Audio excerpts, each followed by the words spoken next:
खुलुमबाय एसएम निउसनि रादाबखौ फरायदों आं देबिका बर'आ खुंथायनि गोहोआव थानाय बीजेपी सरकारा जम्मू काश्मीराव आर्टिकल 370 आरो 35A बोखारनानै लादाख आरो जम्मू काश्मीरखौ गंनै गोदान इउनियन टेरिटरियेल दाफुंनायखौ लानानै दिनै दुलाराय आसाम नाङैनो गोख्रों अर जोंब्लावदों। बर'नि सोमावसारग्रा आफादफोरा दिनै सोमावसारफिनदों। हाबाफारि लेखा क'क्राझार, चिरां, बाक्सा, उदालगुरि आरो सनितपुर बायदि जिल्लानि सदराव 3 घन्टा सोमावसारनाय हाबाफारि लानाय जायो। बे हाबाफारियाव सासे बैसोगोरा सुबुङा बाहागो लानानै खौरांगिरिफोरनि सिगाङाव एरैबायदि बुङो, हाग्रामा महिलारियाबो बे सोमावसारनायाव बाहागो लानांगौ होनना।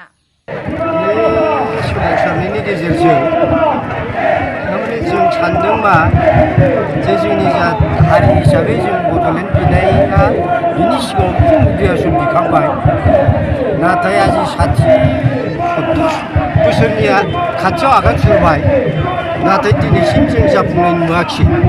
बेनिखायनो दिनैनि बर' फिसाफ्रा जांख्रिखांदों जे मालाया गोदान गोदान हादोर मोनोब्ला जों मानो मोना, दिनैसिम मानो जों उन जानानै थाखो।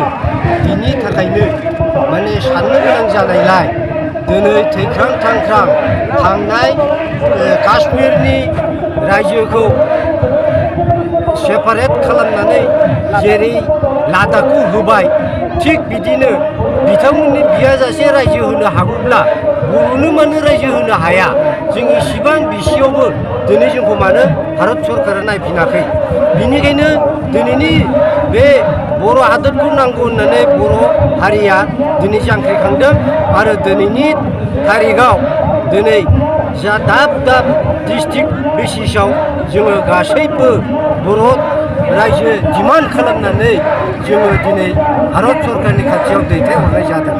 बेनोसै आरो बे बड'लेण्ड सोमावसारनाय हाबाफारियाव गामिनि बा ओनसोलनि रायजो राजाफोरखौ आयंआ माबायदियै बाहागो लाजानो लुबैयो? बे जोंनि बर' हादोरनि थाखाय सोमावसारनायाव जोंनि बर' माहारिया दिनै गावखौनो गाव दोनखोमाया जासे बयबो ज' जाजाय ओंखारबोनांगौ आरो जोंनि बे दाबि दावा जायगासिम बयबो लैहोर लैहोर फैनानै जोंनि बे रोनथुलियाव बयबो नुजाथिफैनांगौ होननानै आं आसा फारियो। आरो लोगोसे दिनै जायफोर जोंनि बड'लेण्ड सरकारखौ सलायगासिनो दं, बिथांमोनाबो जोंनि नैबे एबसुनि बर' रायजो बिनायाव हेफाजाब होनांगौ होननानै आं बिथांमोनखौबो आर'ज गाबहरो आरो बिथांमोनखौबो गोसो गुदुङै जोंनि बे बर' रायजो दाबि खालामनायाव बयबो मदद होनांगौ होननानै आं आसा फारियो।